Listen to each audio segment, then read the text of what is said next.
Esto es algo que muchas veces pues se olvida, ¿no? Porque el escudriñar las Escrituras es algo que todo creyente debe hacer. Pues en ella encontramos sabiduría, encontramos consuelo, encontramos mandamientos, encontramos pues toda clase de bien para nosotros, ¿no? Entonces, bueno, vamos a seguir donde lo dejamos. Estamos en el Evangelio según Mateo y en el capítulo 3, ¿no? Estuvimos, por ahí si puedes poner el índice. Hoy vamos a intentar terminar el capítulo 3. Estuvimos viendo un poquito la figura de Juan el Bautista, ¿no? Como ese pregonero, ¿no? O ese que iba a preparar el camino de Dios, ¿no? Juan en el desierto, como una persona que fue ya separada desde el vientre, ¿no? Lo vemos en los evangelios. El evangelio según Lucas relata el encuentro que tuvo sus padres, ¿no? Con el ángel, el anunciamiento de que Juan iba a ser pues una persona pues especial, ¿no? En todo este rol previo a la manifestación del Mesías. Y todo esto estuvimos viendo su predicación, ¿no? Su cometido. El cometido de Juan era preparar el camino, como he dicho, y el preparar el camino quería decir primero empezar desde dentro, ¿no? Ya lo estuvimos viendo.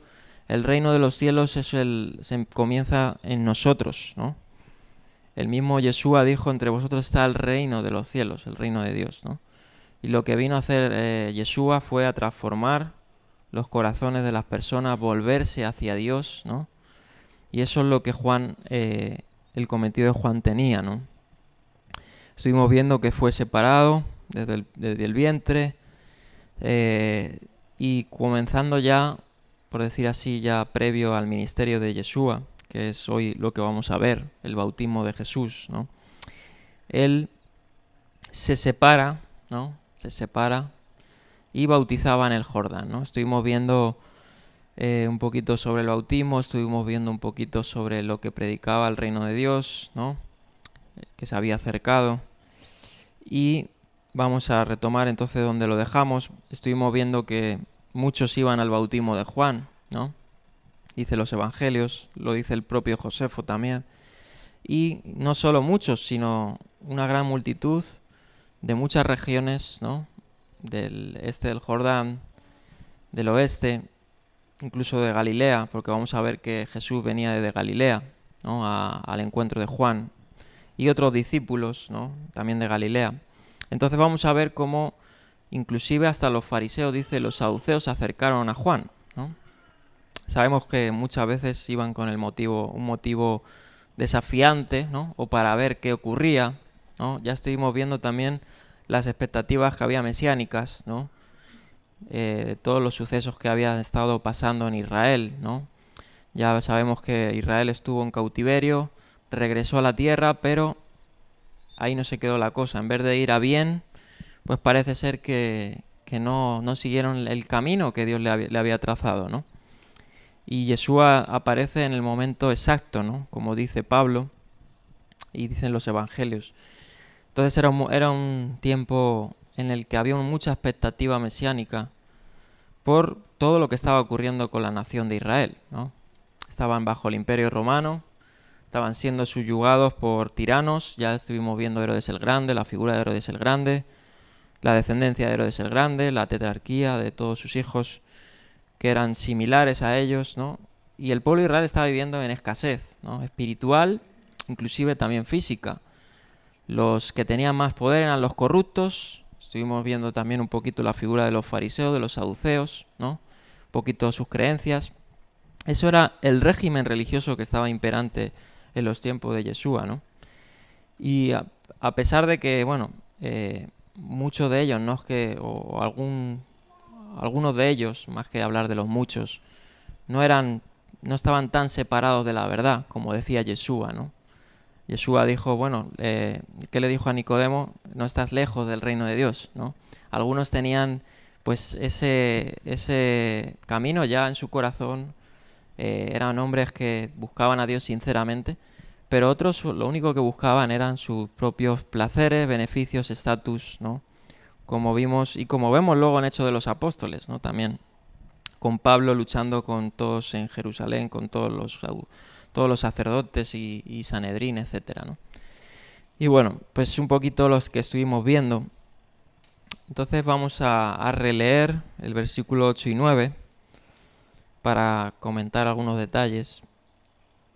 La diapositiva 170. Y entonces estamos en la figura de Juan el Bautista previo al bautismo de Jesús. Y dice el texto en el verso 7 del capítulo 3 de Mateo. Pero, dice, al ver que muchos fariseos y saduceos venían a su bautismo, les dijo: generación de víboras, ¿quién os enseñó a huir de la inminente ira venidera? Dad pues frutos dignos de arrepentimiento, y no digáis entre vosotros: a Abraham tenemos por padre, porque os digo que Dios puede levantar hijos a Abraham de estas piedras. Bien, son palabras duras, ¿no? Las palabras más duras que Jesús tuvo, y no menos Juan el Bautista, fueron contra los religiosos, ¿no? Contra aquellos que tenían, obviamente, había muchas personas, sabemos que todos somos pecadores, y sabemos que hay gente que está por decir así, inmergida o sumergida en el pecado, ¿no? Hay personas que lo puedes ver si sales a la calle y vas a las puertas de un SAMUR social o algún sitio, son gente que ya está abotanada, ¿no? Que necesita, obviamente, un milagro, ¿no? Si no es un milagro de Dios, por mucho que les hables, ya no pueden cambiar, ¿no? Y Yeshua se compadecía de aquellos que, entiendo por los evangelios, de aquellos que estaban sumergidos en el pecado. Encontramos la figura de ese publicano, ¿no? Creo que también lo mencioné, que decía en los evangelios: ay de mí, ¿no? Que soy hombre pecador. Posiblemente pues su vida haya sido inmoral, ¿no? Seguramente haya estado envuelto en grandes pecados. Encontramos pues el pasaje de la adúltera, ¿no? O otros pasajes que puedan venirnos a la mente. El pasaje de la samaritana, cuando Jesús se acerca con ella, están en el pozo y le dice: dame de beber, ¿no? Y ahí le muestra a Jesús a la samaritana que su condición, ¿no? No era buena, estaba, como he dicho, sumergida en una práctica inmoral que no era buena, que era, puedo decir así, la fornicación. Pero las palabras más duras que Jesús tuvo fueron contra este tipo de perfiles, ¿no? Aquellos que tenían la verdad, ¿no?, en sus manos, que eran, por decir así, los tutores de la nación, pero no estaban velando por la nación. En estas palabras, Ezequiel, el profeta, ¿no?, hablando de los falsos pastores y de los malos pastores, exhorta a aquellos que son pastores fraudulentos. Y un pastor, ¿qué hace? Guiar a las ovejas, ¿no? Y las ovejas necesitan el alimento, la guianza, ¿no? Necesitan el cobijo, todo aquello que el verdadero pastor tiene que suplir. Pero que estas personas, ¿no?, muchos de ellos, no quiero englobar a todos, pero muchos de ellos pues no lo hacían, ¿no? Y aquí Juan les exhorta con unas grandes palabras, ¿no?, que han recalcado muy fuerte, ¿no? Y que inclusive pues muchos lo han llevado a pensar que todos los fariseos y en este caso los fariseos, todos los judíos son fariseos. Y no tiene por qué, ¿no? Obviamente, entre los discípulos habían judíos y entendemos que sí que el sacerdocio de esa nación estaba corrupto, ¿no? De hecho, el mismo Talmud y todos los escritos judíos relatan sobre la corrupción del sacerdocio en los tiempos previos de la destrucción del segundo templo. Entonces, le dice estas palabras, ¿no? Le dice que no van a escapar de la ira venidera, ¿no? Estuvimos viendo un poquito también sobre las declaraciones que dice, ¿no?, de que de estas piedras puede sacar hijos de Abraham, ¿no? Y todo esto en el contexto que estaban en el Jordán, ¿no? Y en el Jordán ocurrieron grandes hazañas, de Dios, ¿no? El Jordán fue ese parteaguas entre Israel y la tierra prometida, que tuvieron que atravesar el Jordán para heredar la herencia. El Jordán también sirvió para Josué y para todos los israelitas para conquistar, ¿no? Conquistar la tierra. Ahí se hizo un memorial con piedras, ¿no? Y todo esto en mente, ¿no? Con el motivo de que los judíos tenían pues en mente que ya solo la mera descendencia de Abraham era suficiente para participar de la herencia, ¿no? De esa tierra prometida. Tanto así que la literatura judía se le da mucho énfasis a los padres, ¿no? Y sí que es cierto que encontramos en la Torá, inclusive encontramos en los evangelios, un énfasis en los padres, ¿no? O sea, obviamente es necesario tener padres espirituales, ¿no? Y físicos. El mismo Pablo decía, esas palabras siempre se me quedaron, creo que eran Gálatas, dice, tenéis pocos padres, ¿no? Él decía esto. Tenéis muchos amigos o algo así, ¿no? O algo así decía, pero tenéis pocos padres, ¿no? Obviamente no en el sentido que se le tenga que dar como una persona que sea simplemente una autoridad que sea intachable, ¿no? Sino en el sentido de una guianza, en el sentido de una tutela para el beneficio de una persona, ¿no? Entonces Abraham es conocido como el padre de la fe, ¿no? Todos conocen a Abraham con ese nombre o ese sobretítulo. Y Abraham, pues, entre el pueblo judío se le mencionó como como una persona muy importante dentro de la literatura, ¿no? Quisiera dar algunos ejemplos para que podáis concienciaros, ¿no? De qué tanto énfasis se le dio a Abraham, ¿no? Vamos a leer, por ejemplo, algunos escritos en la Misná. La Misná es el tratado, los primeros tratados que se recogen, ¿no? Del pueblo judío, la ley oral. Y dice así la Misná en el capítulo de Padres, Avot, ¿no? Capítulo 5, verso 22. Dice, los discípulos de Abraham, nuestro padre, heredan el jardín del Edén y heredan el mundo por venir. Y hay multitud de textos. Si vamos a un poquito toda la literatura judía, encontramos muchísimos textos, ¿no? Que incluso le dan un énfasis que incluso la escritura ya no le da, ¿no? De la importancia de Abraham, ¿no? Esto lo vamos a ver un poquito ahora más adelante. ¿Y qué predicaba Juan, no? Predicaba sobre el arrepentimiento, ¿no? Y le decía estas palabras, ¿no? El hacha está puesta, ¿no? Etcétera. Bien. Quisiera leer esta formulación que he puesto aquí sobre el arrepentimiento para que tengamos una idea clara, ¿no?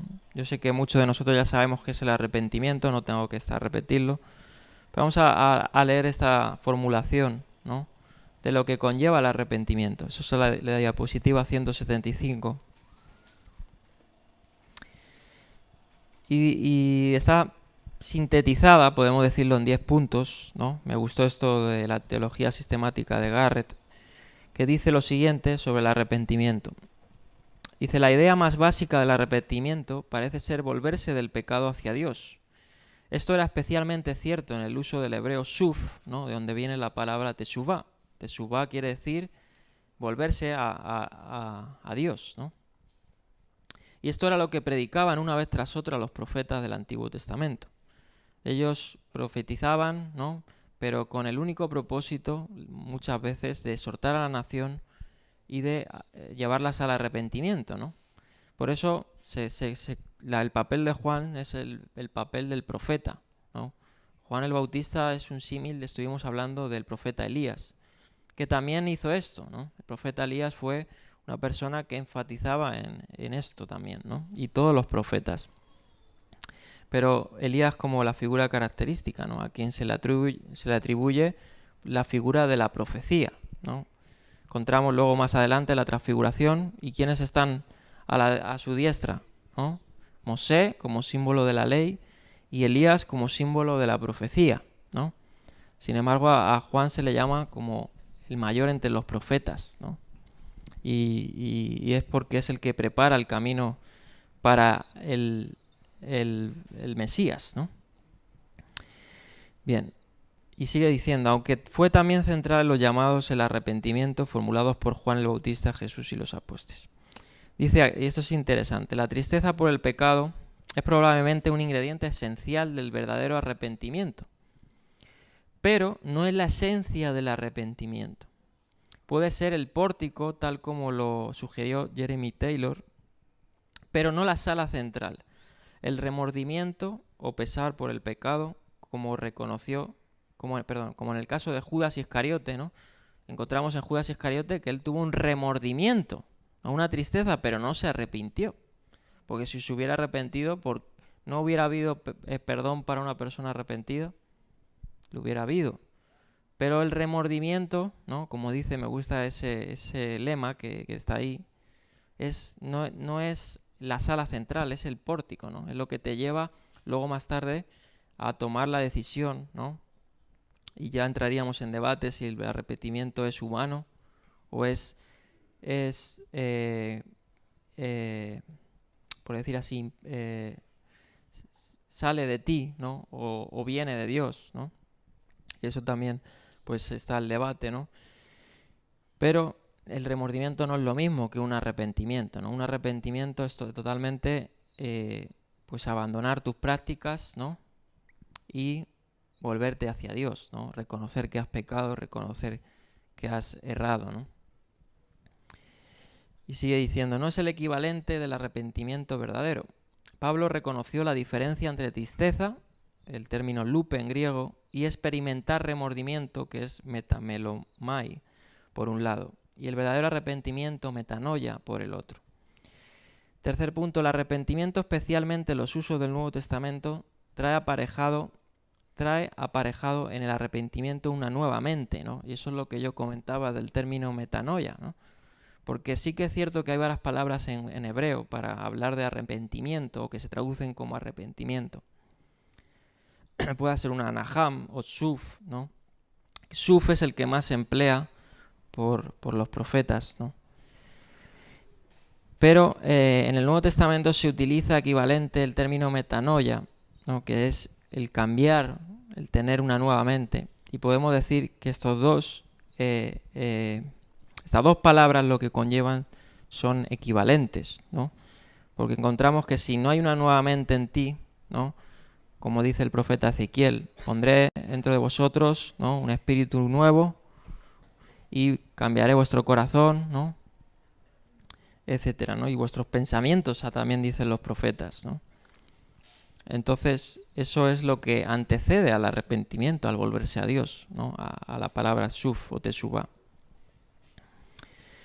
Bien, ella debe implicar una nueva fidelidad hacia Dios, nuevas actitudes y un nuevo estilo de vida. Y aquí vemos por eso que es tan importante el mensaje de Juan, porque el cambiar las actitudes y el cambiar el estilo de vida es algo que los fariseos o los saduceos dirían, ¿yo? ¿No? Si yo ayuno 3 veces a la semana y diezmo la menta y el comino, ¿no? O sea, que yo voy más allá de lo que se me requiere. Y yo me tengo que arrepentir de qué, ¿no? Más sabemos que todos tenemos, en cierta manera, pecado, ¿no? Todos tenemos pecado. Y muchas veces uno de los mayores pecados es el orgullo, ¿no? El orgullo, el pensar que somos íntegros, ¿no? O que no necesitamos un perdón, ¿no? Y muchas veces eso es algo que es incluso peor, ¿no? Y eso es lo que muchos de ellos no querían, ¿no? Cambiar el estilo de vida, eso implicaba a lo mejor su cargo, ¿no? Muchos saduceos que habían en ese entonces no eran legítimos, o sea, muchos sacerdotes, perdón, no eran legítimos, no debían de dejar su puesto. Y muchos, incluso sumos sacerdotes, vimos que algunos fueron puestos a placer por Herodes, ¿no? Y por los que estaban, pues tendrían que renunciar a esa condición social, ¿no? Esa condición de poder que podían tener, ¿no? Pero eso, claro, no querían, ¿no? No querían. Por eso podemos entender a Nicodemo, ¿no? Nicodemo fue en la noche con Jesús y él sí quería, yo pienso que sí quería y yo pienso que inclusive sí se arrepintió y sí tomó el camino que Yeshua, el camino del reino de los cielos o el yugo celestial. Pero Nicodemo iba con dudas, ¿no? Diciendo, bueno, pues voy a probar, voy a ver, ¿no? Voy a ver qué tanto, ¿no? ¿Qué me tiene que decir esta persona, ¿no? Porque cuesta romper con los hábitos, cuesta romper con la vida, cuesta romper con el estatus, cuesta romper con la comodidad, ¿no? Pero el Señor nos manda a eso, a romper con todas esas prácticas, ¿no? Y cantamos el Semá, pero muchas veces no lo meditamos en eso, ¿no? Amarás al Señor con todo tu mente, con toda tu abundancia, con todo tu corazón, ¿no? Y eso puede implicar muchas veces romper con cosas que no nos gustan, ¿no? Y esto me lo digo a mí el primero. Cuarto punto, el verdadero arrepentimiento acompaña necesariamente a la verdadera fe, obviamente. Si es un falso arrepentimiento, es una falsa fe, ¿no? No existe una falsa fe, un falso arrepentimiento y una verdadera fe. El verdadero arrepentimiento te lleva a la verdadera fe, porque sin fe, o sea, no puedes agradar a Dios, y dice Santiago que si no hay obras, tu fe es muerta, o sea, es una fe inútil, no tiene fruto, ¿no? ¿Qué es lo que recalca aquí Juan? Hacer fruto digno de arrepentimiento, porque su fe no estaba enfocada bien, ¿no? Y eso nos puede pasar a nosotros, ¿no? Y nos pasa muchas veces. Ahí toca el volverse a Dios, ¿no? Como dice aquí Garrett, la fe espuria está normalmente acompañada de una falta de arrepentimiento. Qué tan verdadero es esto, ¿no?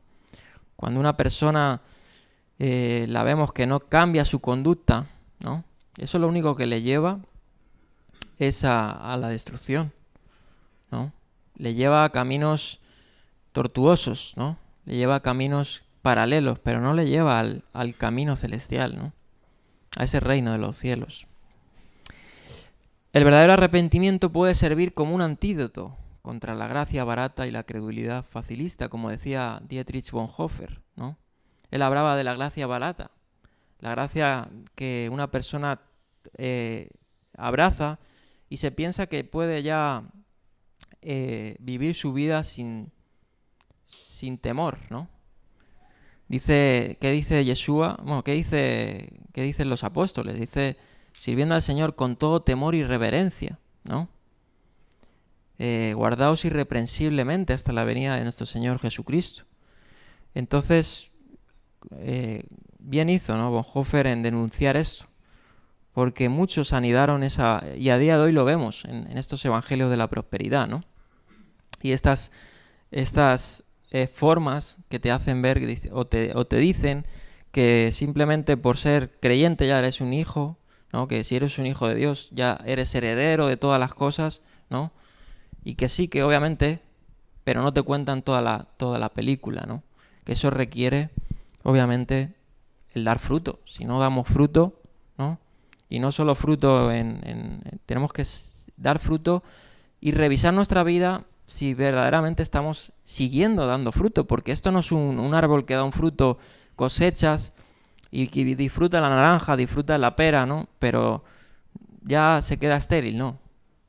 O sea, a esos árboles dice Juan que los cortas, ¿no? Y vamos a ver un poquito, porque eso es lenguaje profético que los profetas utilizaron, el cortar, el quemar. Entonces, tenemos que revisar, ¿no? Y yo quiero hacer este paréntesis a lo práctico, ¿no? Porque sí que hay muchas cosas teóricas, pero ya que estamos tocando la figura de Juan, ¿no?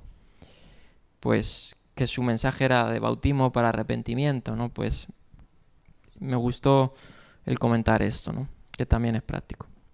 El quinto punto, los extremos de la pasividad absoluta y del permanente autoestímulo deben ser evitados al formular la doctrina del arrepentimiento. Debido a su responsabilidad, los seres humanos deben participar activamente, no pasivamente, en el arrepentimiento. Hechos 17:30. Para que el arrepentimiento conduzca a Dios, Dios debe habilitar a los seres humanos para que se arrepientan. Hechos 11, 18. Por tanto, algunos estudiosos han tendido a referirse al arrepentimiento tanto como gracia como deber, ¿no? Ahí está el debate que comentaba. Yo personalmente pienso que, obviamente, la gracia, ¿no?, actúa, transforma, y esa gracia es lo que te hace hacerte a ti, ¿no?, que necesites un cambio, ¿no?, y que veas tu pecado, ¿no?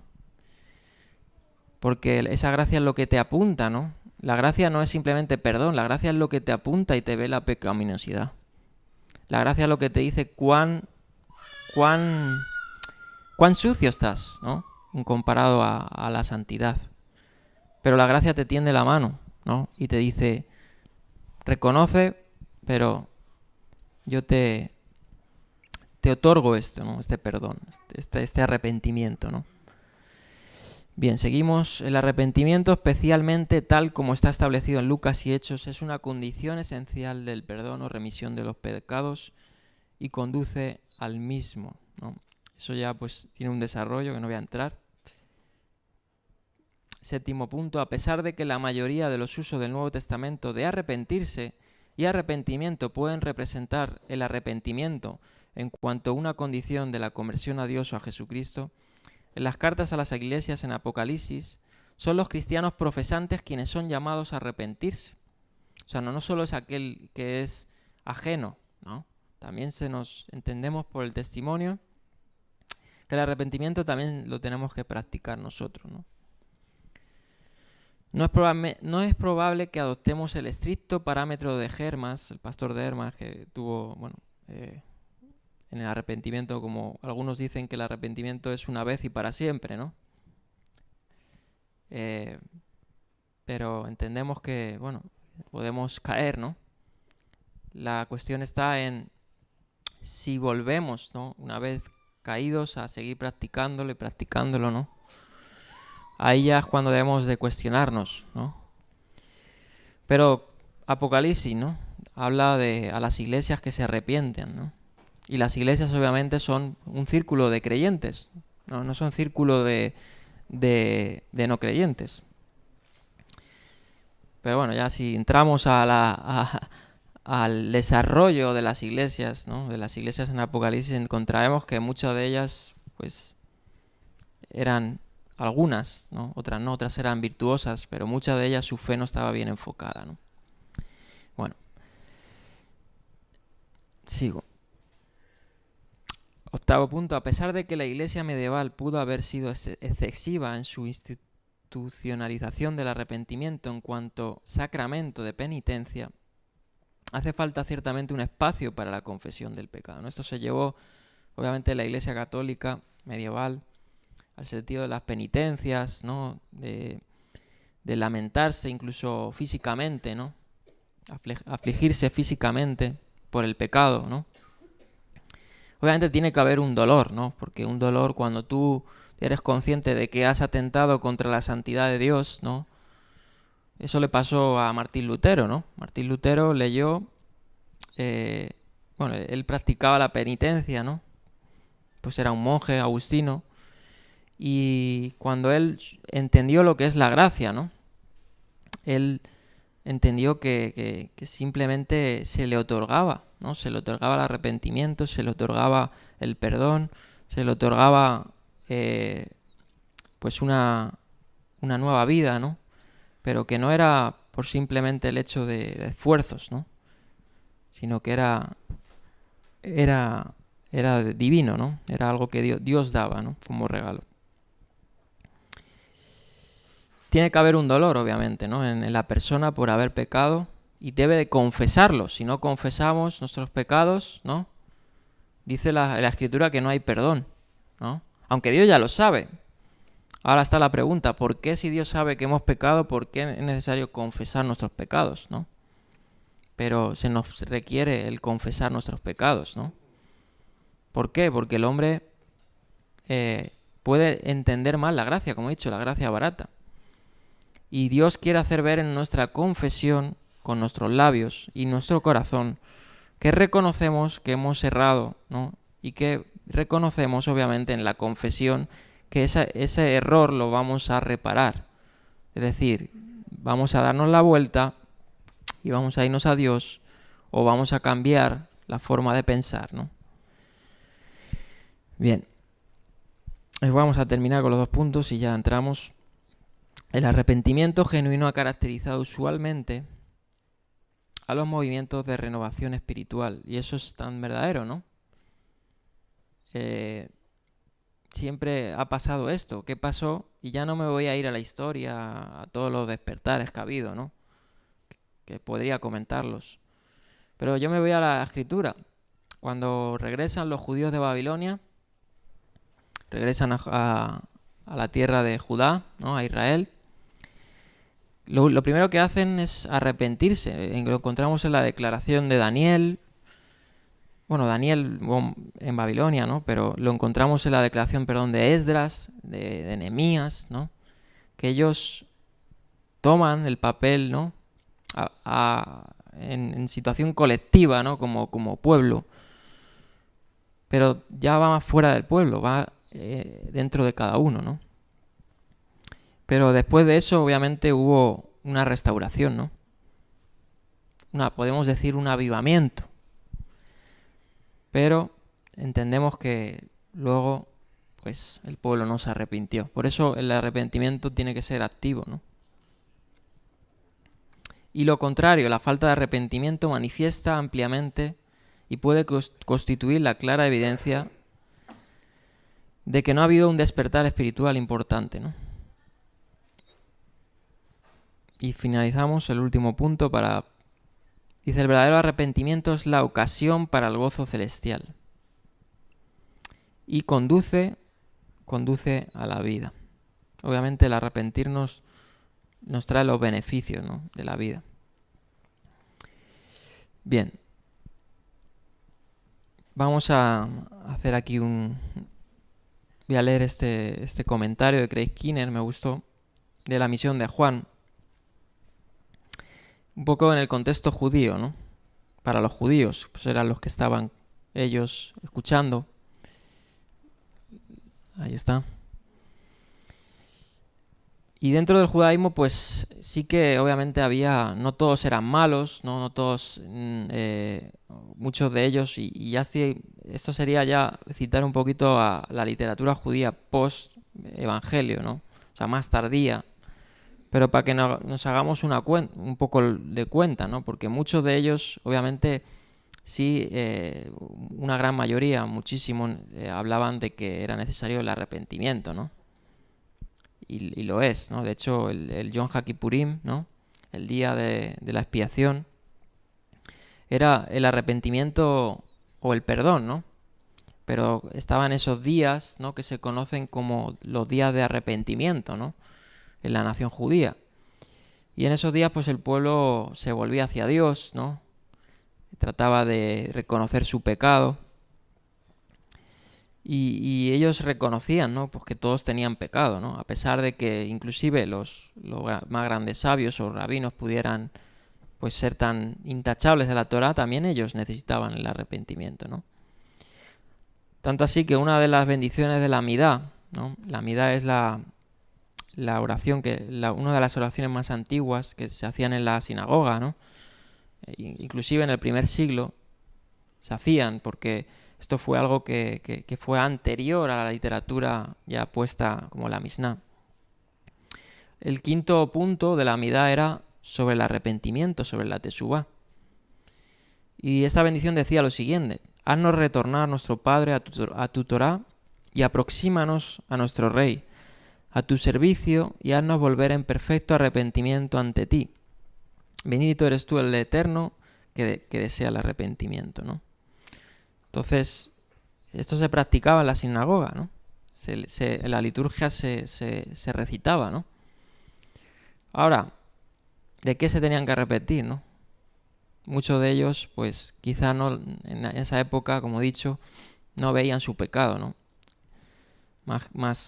Yo creo que el mayor pecado es rechazar al Hijo del Hombre, ¿no?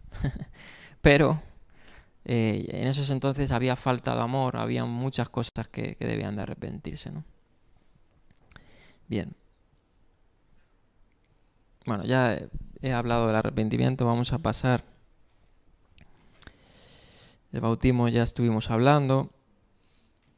Vamos a ver un poquito lo que estaba comentando de Abraham, ¿no? Porque estaba esa mentalidad, ¿no? De que Abraham, el mérito de Abraham, ¿no? Podía espiar y podía inclusive, pues, ahí, bueno, si leéis un poquito la literatura de eso, tenía por aquí, a ver si la encuentro para dar algún simplemente ejemplo, encontramos pues grandes declaraciones que sí que van en contra, ¿no?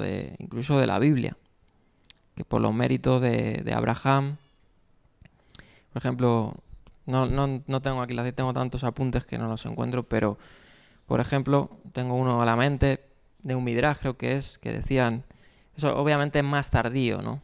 Muchos escritos de estos son más tardíos, pero reflejan, ¿no? Reflejan lo que se creía ya en la época. Porque Juan lo dice, ¿no? Y de hecho van a Jesús y ¿qué le dicen? No, nosotros somos descendientes de Abraham, ¿no? Tenemos solo a Abraham como nuestro padre, ¿no? Y etcétera, ¿no?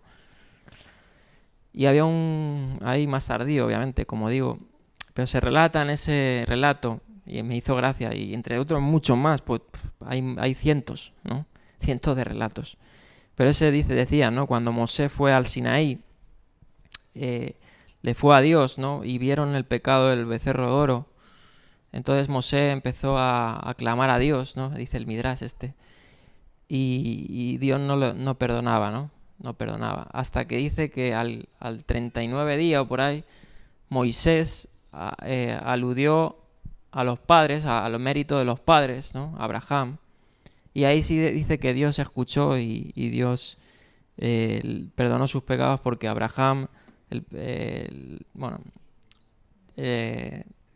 por ser descendencia de Abraham, pues les iba a perdonar. Y sí que es cierto que en ese texto sí que dice, cuando se refiere a Dios, Dios de nuestros padres, Abraham, Isaac y Jacob, pero no está aludiendo a sus obras, está aludiendo a sus promesas, a las promesas que Dios les hizo a ellos, no al mérito que ellos tuvieron, ¿no? Entonces no son los méritos de una persona virtuosa los únicos méritos que puedan ser meritorios a nosotros son los méritos de Yeshua, ¿no? Y sobre todo el sacrificio, ¿no? de Yeshua. Bueno, vamos a pasar todo esto, los méritos personales, etcétera, en el judaísmo. Vamos a leer el verso 10 al 12 de Mateo 3.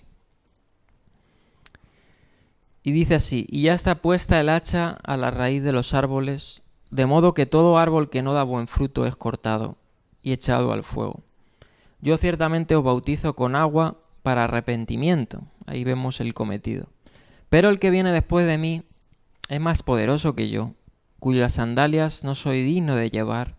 Él os bautizará con Espíritu Santo y fuego. Tiene su aventador en la mano y limpiará bien su era. Recogerá su trigo en el granero y quemará la paja con un fuego inextinguible. Entonces aquí vemos ya, ¿no? Y esto obviamente está en el contexto del bautismo, ¿no? Y de que se le acercaron los saduceos y los fariseos, ¿no? Porque viene previo a la declaración que les hace, ¿no? Que les hace, pues, generación de víboras, ¿no? ¿Quién nos dijo que podéis escapar de la ira venidera, ¿no? Pero esto no solo se lo dice a ellos, esto se lo dice a todos los creyentes, a todas las personas, ¿no? Porque el reino de los cielos implica, obviamente, perdón, implica abundancia, pero también implica juicio, ¿no? El reino de los cielos no es un... como decía, no sé qué cantante era este, que hablaba como del cielo, no recuerdo ahora, de que todo era, el cielo es todo lo que pienses bueno, pues ahí estará, ¿no? O todo lo que te gusta, todo lo que... No, el cielo no es eso, ¿no? O el reino de los cielos no es eso. El reino de los cielos está constituido de muchas maneras, ¿no? De muchas facetas, ¿no? Entonces, no solo está heredar el reino y heredar la vida eterna y quedarnos con lo que nos gusta, ¿no? El reino de los cielos también, dijo Jesús, está entre nosotros, ¿no? Es decir, que Dios ya ha establecido las maneras, ¿no? Que tenemos que adoptar el yugo celestial, ¿no? De hecho, así los rabinos lo entendieron. Cuando Jesús habla de tomar el yugo, está hablando de ese yugo, que es el yugo del reino de los cielos, que está constituido por justicia, ¿no? También. Entonces aquí exhorta a todo creyente, ¿no? A que el hacha está puesta, ¿no? Y vendrá, dice aquel que va a cosechar, ¿no? El que tiene su aventador, ¿no? Y ahora vamos a comentar un poquito de eso. Y aquí vemos que Mateo utiliza términos que los profetas utilizan, ¿no? Por ejemplo, encontramos siempre metáforas de los profetas, ¿no? Metáforas que tienen que ver con el talar, con los árboles, ¿no? Con diferentes elementos que utilizan como figura, pues podemos decir una figura, ¿no? Para indicarnos el cometido, ¿no? O el propósito. Por ejemplo, vamos a leer Isaías 10, 33 y 34.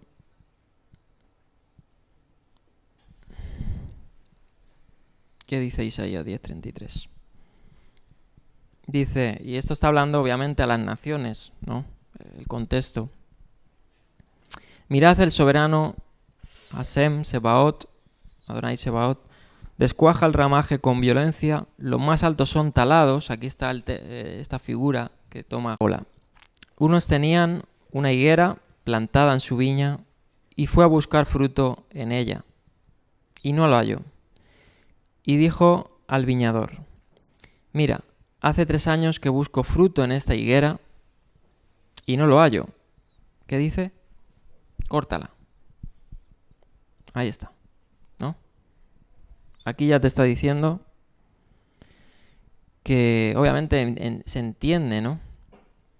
Que cuando el sembrador o aquel que hizo esta viña, ¿no? ¿Para qué plantó? Pues para hallar fruto, ¿no? Para gozar de lo que él había sembrado, ¿no? Pero durante 3 años, ¿no? Estuvo buscando en la higuera, ¿no? Eso quiere decir que hay un tiempo, ¿no? Un tiempo, una espera. Eso quiere decir que, bueno, que los frutos deben de darse poco a poco, ¿no? O mucho a mucho, pero tienen que darse, ¿no?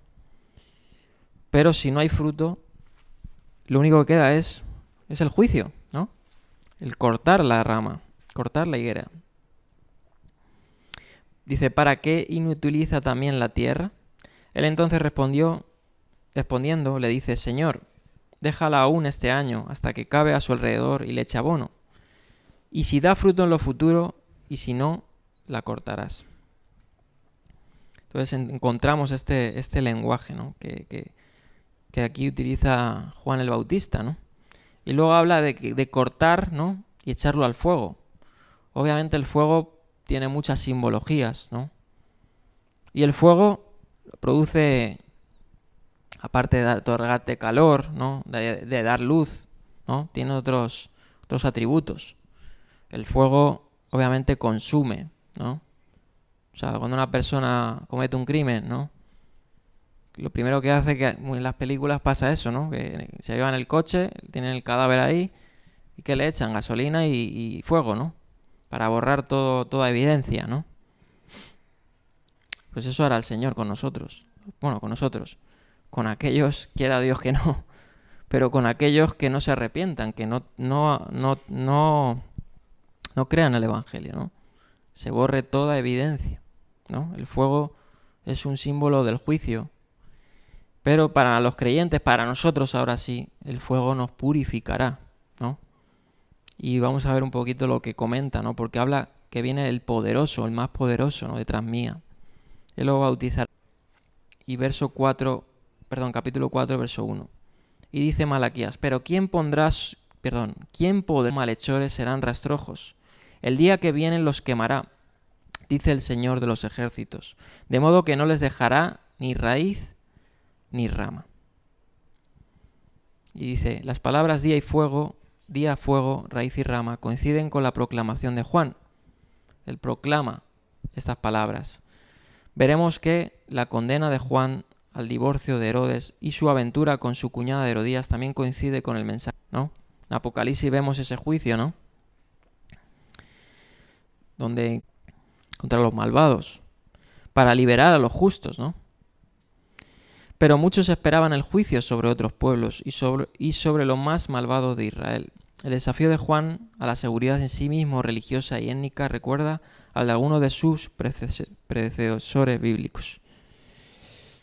Bien. El juez que viene es incomparablemente poderoso. El juicio se acerca, pero ¿cuál es la identidad de este juez venido? Un hombre. No sería un hombre cualquiera, ¿no? La figura del Mesías no sería un hombre cualquiera, porque está escrito, ¿no? Isaías 44:3, 59:21, Ezequiel 36:27, etc. Que se habla del don exclusivo de Dios y el derramamiento de su espíritu, ¿no? Joel 2:29, los postreros días derramaré mi espíritu, dice el profeta. Al igual que ningún simple mortal bautizaría en fuego, que en este contexto vamos a ver que significa, el fuego significa juicio. Juicio contra los impíos. Bueno, el juicio. Bien. Y aquí tenemos una imagen, ¿no?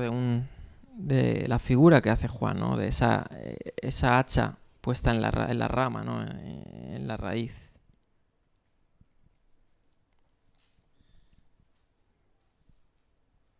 Bien, vamos a seguir, vamos a comentar. Bueno, el fuego lo he comentado, está el fuego que consume, ¿no? El fuego también es símbolo del Espíritu Santo, ¿no? El fuego. De hecho, en el Apocalipsis habla de las 7 lámparas, ¿no? Las 7 lámparas que ardían delante del trono de Dios. También se habla que los ojos de Yeshua son como llamas de fuego, ¿no? Lo habla el Apocalipsis. Hay multitud, ¿no? O varias posibilidades o varias facetas que tiene el fuego, ¿no? En las Escrituras. También el fervor, ¿no? El fervor de espíritu, Romanos 12:11, etcétera, ¿no? Quisiera leer este comentario de lo que produce en nosotros el fuego positivo, no el negativo, ¿no? Esto es de Francisco La Cueva, que era fue un sacerdote aquí en España que se convirtió al protestantismo. Él, tradujo varias obras y hizo varios comentarios y varias cosas muy buenas. Francisco La Cueva. Y él decía esto, ¿no? Yo lo compartí por ahí en Facebook y decía, me gustó, ¿no? La frase que decía él. Quienes son bautizados con el Espíritu Santo son bautizados con fuego. Es iluminador el fuego, así es el Espíritu Santo. Un espíritu de iluminación. Calienta el fuego y como dice, ¿no? Haciendo alusión al suceso de los evangelios que decían los de camino de Emaús, y no arden nuestros corazones dentro de nosotros, ¿no? Consume el fuego y no consume el espíritu de juicio, la escoria de nuestras corrupciones. No tiende el fuego subir hacia arriba y hacer las cosas que alcanza semejantes a él. Así también el espíritu hace al alma semejante a él y su tendencia es hacia el cielo, ¿no? El fuego, ¿dónde va? Para arriba, ¿no?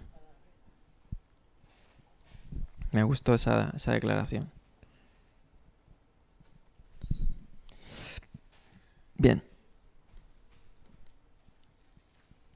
Vamos a seguir.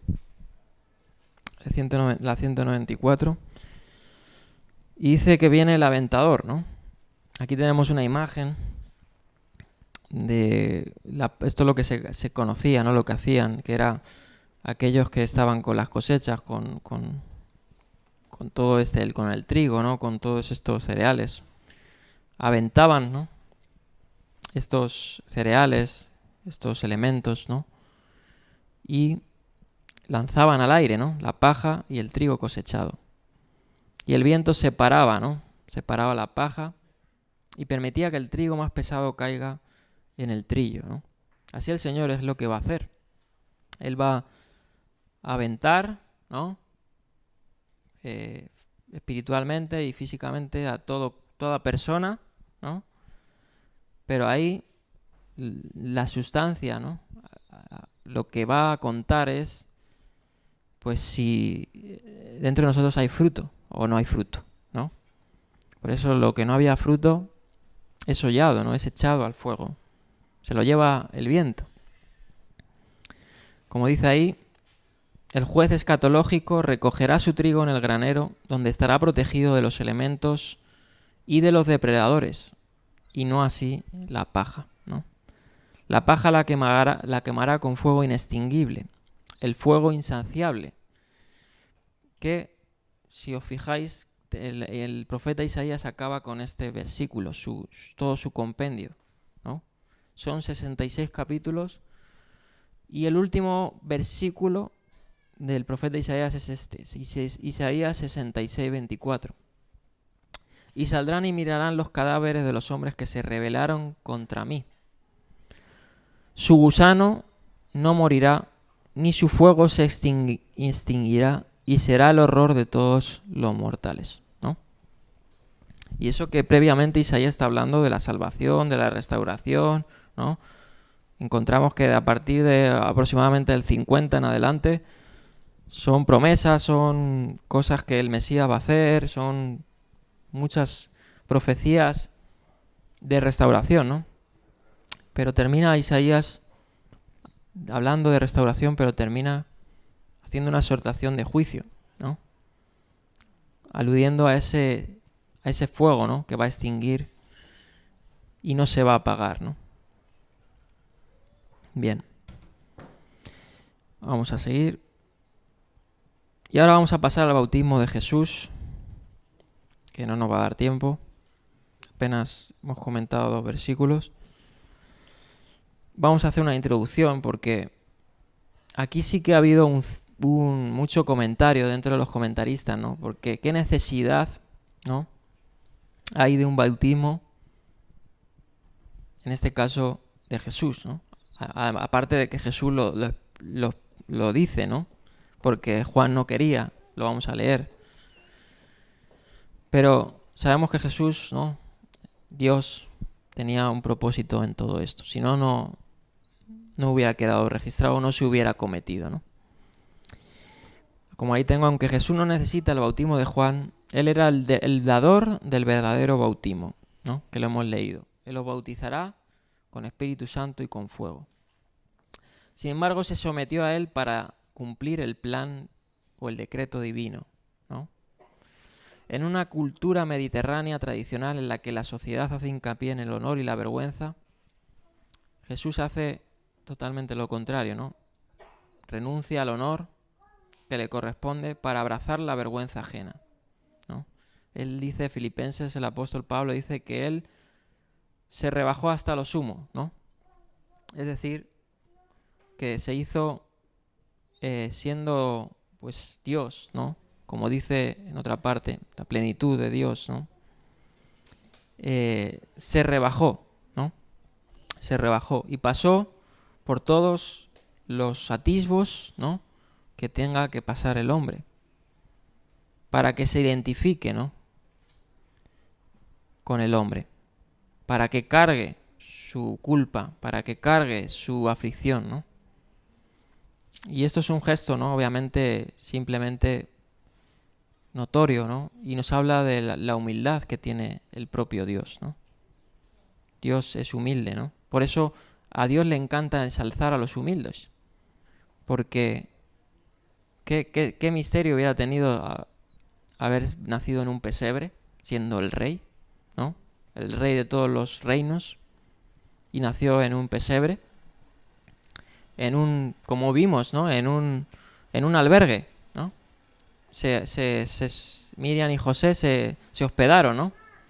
Y no pudieron porque había mucha gente en el censo y se fueron a donde los animales. Y siendo Dios podía haber como le dijo, bueno, cuando fue el juicio, ¿no? Con Caifás, bueno, con todos los sacerdotes, Anás y todos los que habían, que podía haber mandado a 10 legiones de ángeles y haberles, ¿no? haberles fulminado. Si solo un ángel no puede hacer, lo vimos en el Antiguo Testamento, que solo un ángel mató a millares, ¿no? Pues cuánto podía haber hecho el Hijo del Hombre, ¿no?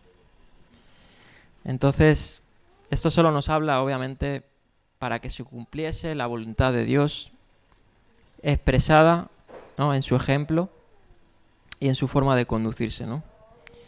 Entonces vamos a leer los primeros versos del 13 al 15. Entonces dice que llegó Jesús desde Galilea al Jordán, donde estaba Juan, para ser bautizado por él. Pero él trataba de impedírselo, o sea, Juan, diciendo: soy yo el que necesita ser bautizado por ti, ¿y tú vienes a mí? Pero respondiendo Jesús le dijo: deja ahora, porque así no es conveniente cumplir toda justicia, ¿no? Entonces lo dejó. Bien. Vamos a terminar con estos. Luego me hubiera gustado, pero bueno, próximo hay tiempo, porque vamos a hablar sobre, obviamente, el bautismo, lo que ocurre ahí, la declaración, ¿no? Esa voz del cielo, el descenso del Espíritu, ¿no? Ahí hay mucho que comentar. Pero vamos a ver estas declaraciones, ¿no? Primeramente se nos relata, ¿no? Que Jesús estaba en Galilea, ya lo vimos, habían subido con sus padres a Galilea. Ya vimos el porqué, también operó mucho en Galilea, ¿no? Etcétera. Estaba ahí Herodes Antipas. Y fue con el motivo de bautizarse por él, ¿no? O sea, él fue a buscar el bautismo de Juan. El ministerio público de Jesús iba a comenzar, o sea, ya estaba presto. Desde ese día, ¿no? Eso era lo que dinamitaba su ministerio, ¿no? Desde ahora en adelante vamos a ver ya, ahora sí, Jesús operando, ¿no? En todas las regiones que él visita. Y predicando sobre este reino, ¿no? Que ya Juan lo ha preparado, ¿no? Había llegado el cumplimiento del tiempo en el propósito divino para que el Verbo encarnado iniciara las tareas que darían cumplimiento al anunciado sobre él por los profetas, ¿no? Y es que vemos que toda la misión o todo lo que Yeshua, bueno, o parte de lo que Yeshua hizo en su ministerio, ya había sido predicho, ¿no? En sus plena potestad por Dios.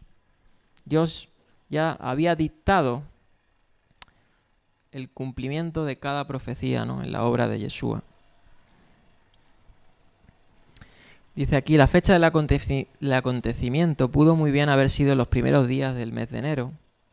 Los datos de los evangelios confirman esta suposición en cierta medida. Por los datos bíblicos debe haber un lapso de por lo menos 2 meses entre el bautismo de Jesús y la Pascua a la que asistió en Jerusalén.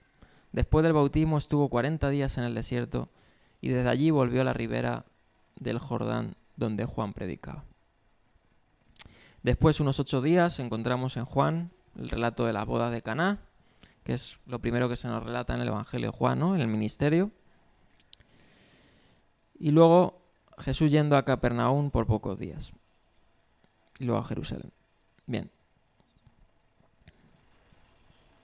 Aquí hacemos la pregunta, ¿no? Porque claro, parece ser como que aparece Juan, aparece Jesús, ¿no? Pero realmente ellos se conocían. Sería la pregunta, ¿no? ¿Conocía Juan a Jesús de modo que lo identificó entre las gentes que acudían a él para ser bautizados? ¿No? ¿Cómo él pudo identificar que también él era el Mesías, ¿no? ¿Por qué causa se lo puso tan directamente al bautismo, ¿no? Porque él obviamente todos iban a bautizarse y Juan no se lo impedía, pero a Jesús sí se lo trató de impedir, ¿no? Sabemos, obviamente, por el registro de Lucas, que ellos eran parientes, eran primo hermanos, podríamos decir, ¿no? Elizabeth, la madre de Juan, sabía bien quién era el hijo de María, a quien llamó mi Señor, cuando fue visitada por María antes del nacimiento. Lucas 1:42 al 43. Es muy posible, más que probable, que Elizabeth comentara con su hijo Juan lo que sabían sobre Jesús, una suposición, ¿no? Si María había intercambiado con Elizabeth, ¿no? Y se ve en el suceso en el Evangelio cuando ellas están, pues que los dos se mueven en el vientre, ¿no? Es algo ahí sobrenatural. Posiblemente estuvieran entendidas de la promesa que Dios, el ángel, le había dado a María, de que cargaría al Mesías, ¿no? Por tanto, podía estar familiarizado Juan, ¿no? Con eso. Sin embargo, como profeta de Dios, Juan debió haber recibido, obviamente, entendemos que una revelación de Dios, ¿no? Clara, de quién era aquel hombre, que parado delante de él demandaba ser bautizado. Juan estaba en presencia del esperado Mesías, de ese escatón, ¿no? Que estuvimos hablando, el reino de los cielos. ¿Cómo pues podía bautizar a esa figura, ¿no?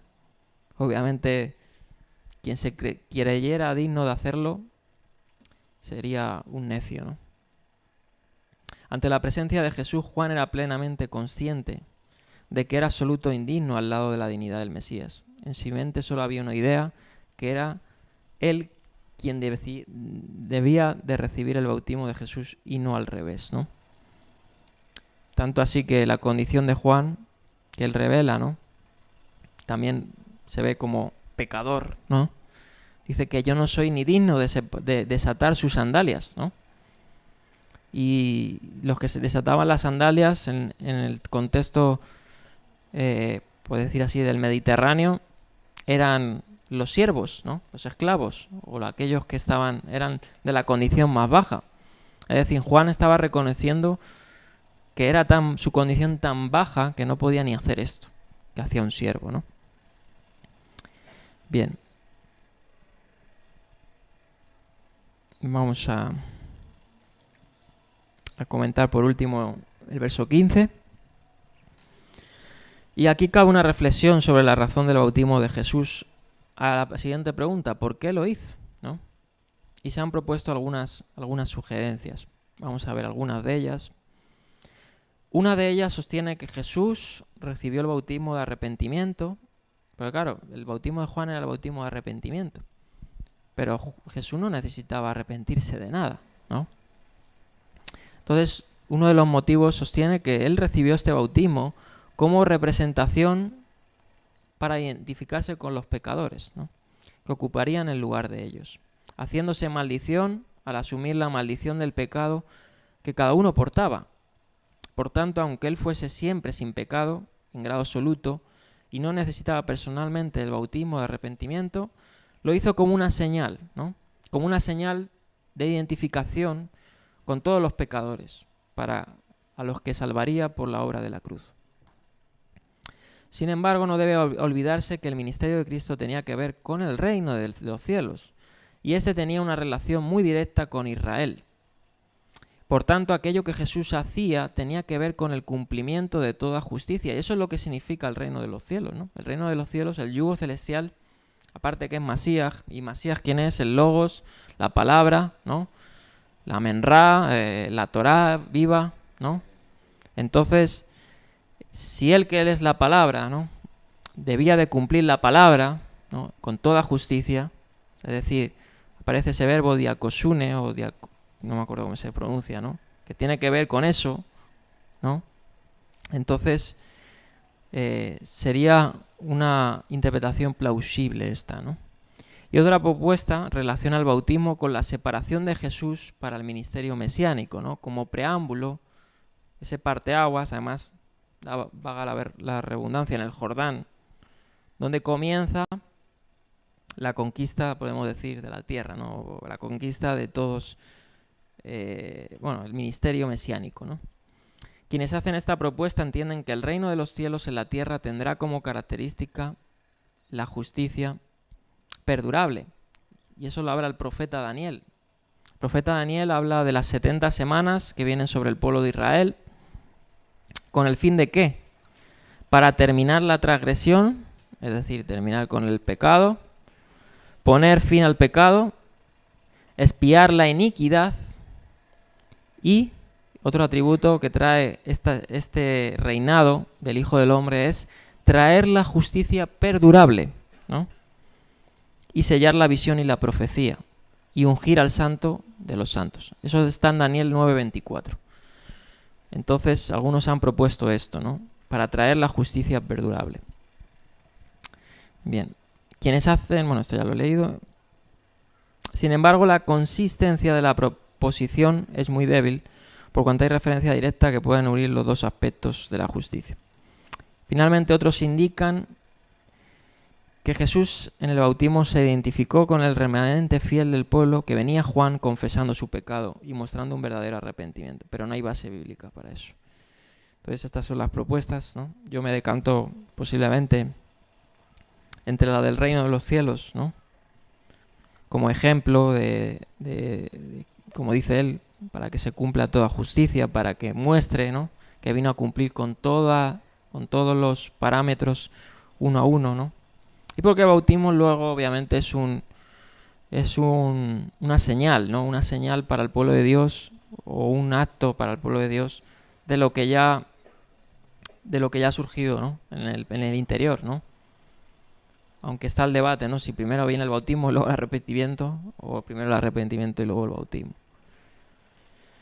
Y bueno, ahí vamos a ver el próximo entonces Sabbat, vamos a ver ya el bautismo, ¿no?, y lo que ocurre, ¿no? Porque ocurre algo muy comentado. Se abren los cielos, ¿no? Desciende el Espíritu en forma de paloma, ¿no?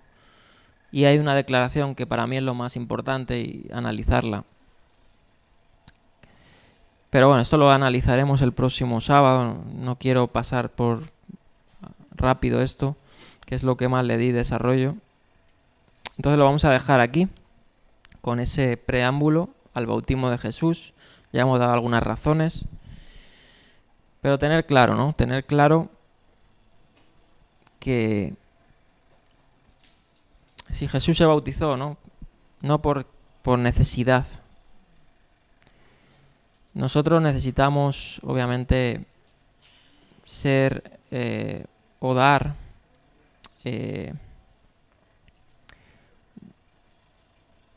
estar a la altura del estatus que no se nos pide, ¿no? Que es dar fruto simplemente, ¿no?